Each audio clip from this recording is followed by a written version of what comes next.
What's up guys? Today's video is brought to you by SimpliSafe. There's no safe like SimpliSafe.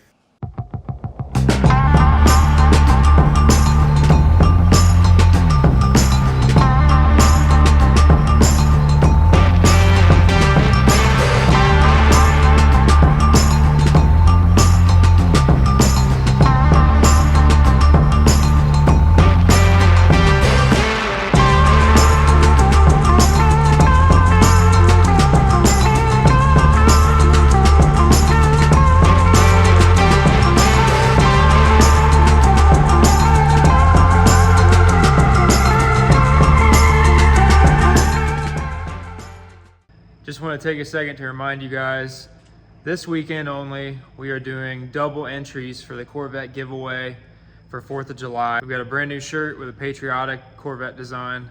Like I said, this weekend only, 2 times entries, all items on the website. Don't miss out, this is the only time we're doing double entries this whole giveaway. So this weekend, once it's over, double entries are over. So make sure you don't miss out on that. It's a great opportunity to get you some entries for this car.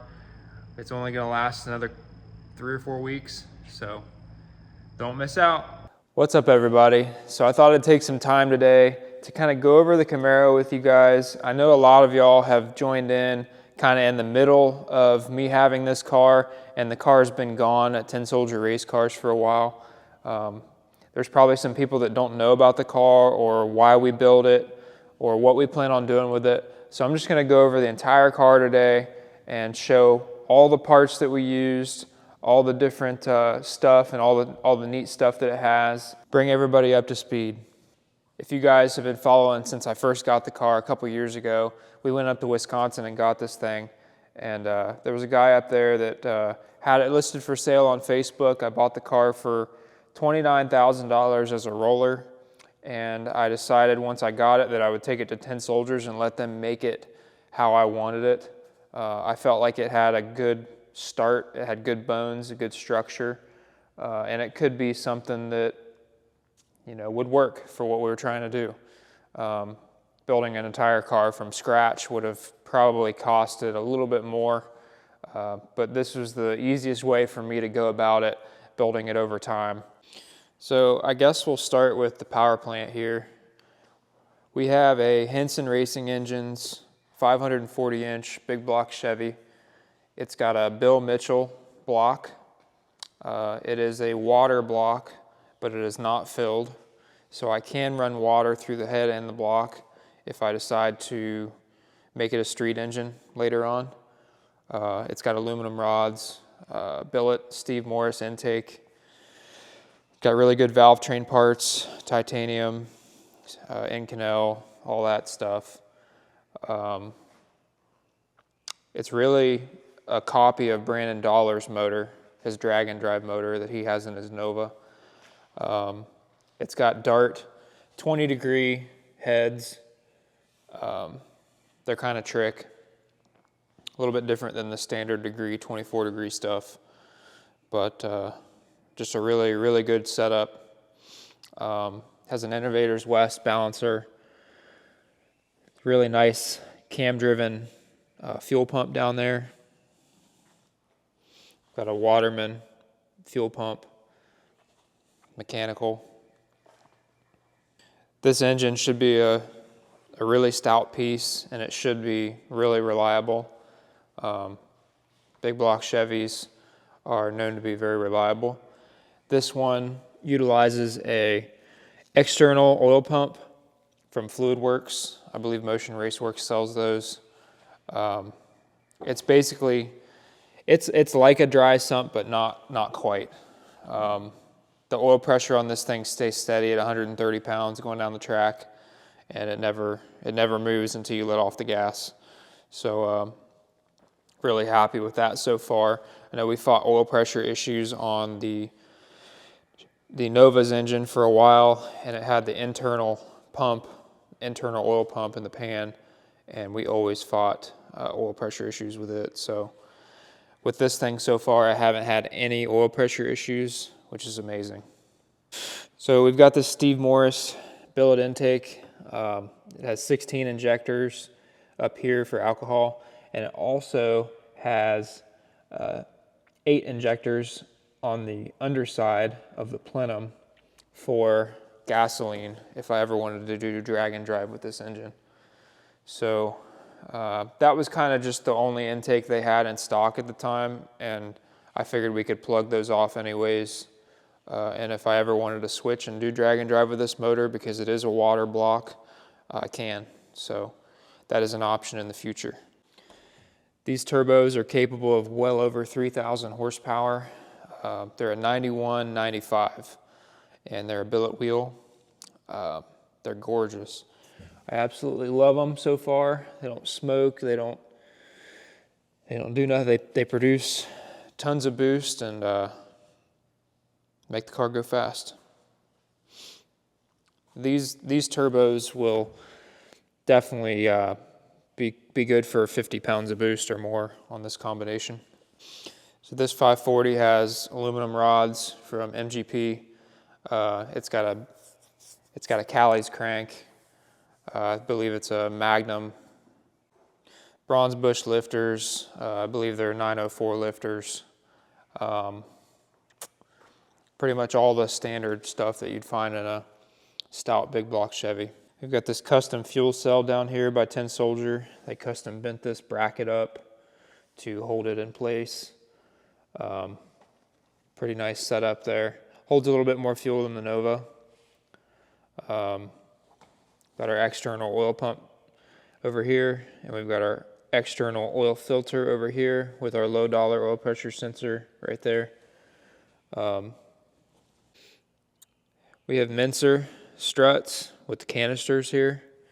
The canisters control the compression side of things, and I've heard when you come down from a wheelie, these canisters really help.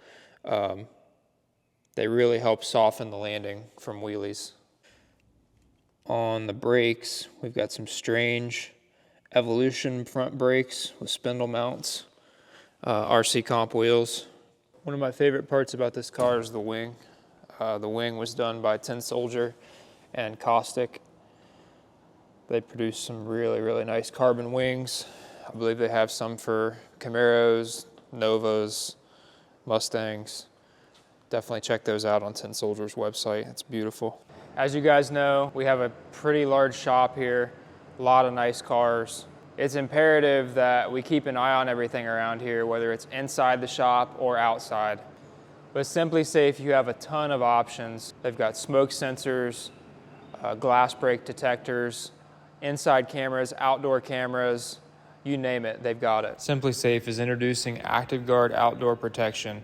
Traditional systems only react after a break-in, but ActiveGuard stops intruders before they get inside. SimpliSafe's AI technology identifies familiar faces and alerts agents to threats. This means that trusted visitors like your family, neighbors, or your dog walker won't trigger the false alarms. One thing I really love about the SimpliSafe system is while I'm away, I can literally pull up the app on my phone and cycle through all the cameras, see what's going on, get alerts. I can do things like arm or disarm the system. I can do anything that I need to do from my phone. So I'm really excited because I want to bring you guys the same peace of mind that SimpliSafe brings us when we go out of town. We are giving you guys an offer. If you sign up today using code SRC on SimpliSafe's website, you can get 50% off on a brand new system. For a professional monitoring plan and to get your first month free, go to simplisafe.com/SRC. There's no safe like SimpliSafe. Inside the car, we have, I guess we'll start with the shifter. We've got an Extreme Automatics shifter. These are relatively new on the market. You can get them from extremeautomatics.com. Extreme is located in Cincinnati area, and we've worked with them on the past with transmissions and stuff. Lonnie over there is a really good dude, and he knows his stuff. He built some of the baddest turbo 400s out there, but he also sells those badass shifters, and it seems to work great so far. Over here we have our Fuel Tech peak and hold boxes. These are for the injectors. Big shout out to Fuel Tech. They helped us out a ton on this build. Fuel Tech FT Spark Box for the ignition. With Fuel Tech, your ECU is literally the dash. So all your wiring runs to the dash, and then from the dash to all your boxes and all your stuff that's out, under the hood. Another part of the Fuel Tech system is these EGT modules. So basically we have 8 individual EGTs so that we can track down problems and see which cylinders are hotter than others.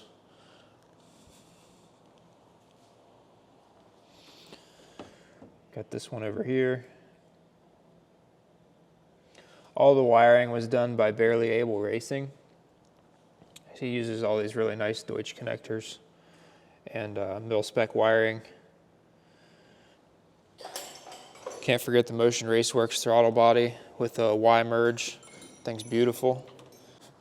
While I was filming, I noticed I had a couple loose throttle body bolts, so I went ahead and tightened those up.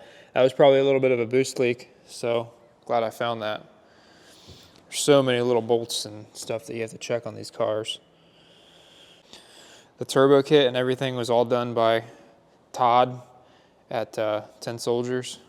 Big shout out to Pro Mod Todd. He did an excellent job on it. So when I first bought this thing, it had really short, like big tire style struts on the front that probably only had a couple inches of travel. And that just wasn't going to work. And to get the travel we needed to raise the strut mounting point on the car. So we basically had to redo the whole front half. 10 Soldiers redid the entire front half of this car. And they did a phenomenal job. For our battery, we have a full spectrum power P-Motive battery. This thing has plenty of juice to run everything we need without an alternator, and we just charge it between rounds. So another really cool part of the Fuel Tech is they have this 8-switch module up here, and you have your start and stop on the left. I have my lights, interior light, and then I have a button to cycle through different things on my my screen down there. But then the top 4 buttons, I can have different tunes to where if I go up to the starting line and it's greasy or somebody oiled the track down or maybe it just rained and the track conditions changed, I can easily switch between those top 4 buttons and change my tune on the fly. Another thing I really like is these wideband screens. I can easily see if there's a problem or if something's off based on what those screens are telling me. Everything in the midsection of this car, pretty much, aside from the trans mount, is just the way I bought it. This car has front shock sensors on both sides from Low Dollar Motorsports. It also has front wheel speed on it. So as you can see down there, there is a reluctor wheel down there by the spindle, and we have sensors that count the rotations. So it can measure front wheel speed versus drive shaft RPM. This is the front wheel speed sensor I was talking about earlier. And you can see up here, there's the reluctor. So that counts all the teeth that go by and calculates it into front wheel speed. So down here we have our Vickers Performance close ratio 3-speed turbo 400 transmission. We have our Perfect Converter Company bolt together converter. This is a non-lockup transmission. So far we've seen only 2 to 3% slippage out the back, which is great. 10 Soldiers built this removable trans cross member for us. Pretty dang nice. RPM transmissions, carbon fiber drive shaft. These guys just recently started making these carbon shafts. Seems to be holding up great. We've got a little bit of a trans fluid leak coming from somewhere. We'll have to figure that out.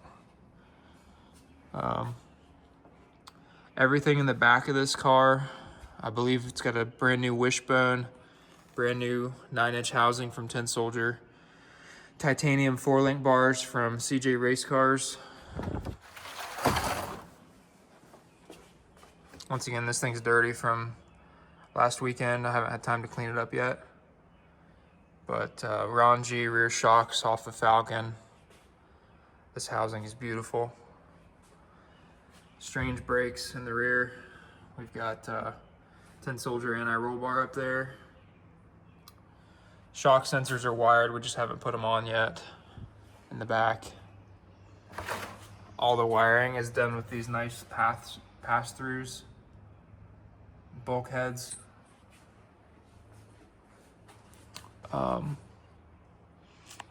Drive shaft sensor up there. Precision 66mm wastegates, low dollar sensors once again. Coils mounted down here low, out of the way. This is part of our dry sump. Well, not a dry sump, but it's an external wet sump oiling system. Instead of having your filter up there, you have an adapter. Your oil gets sent back in through there, and it goes out to the pump through this dash 20 fitting in the side of the pan.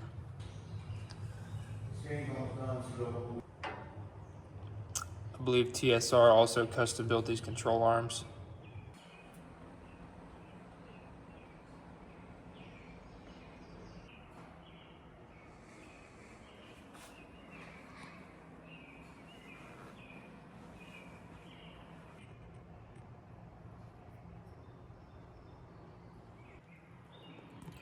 You can see up here we've got some really nice billet turbo drain fittings.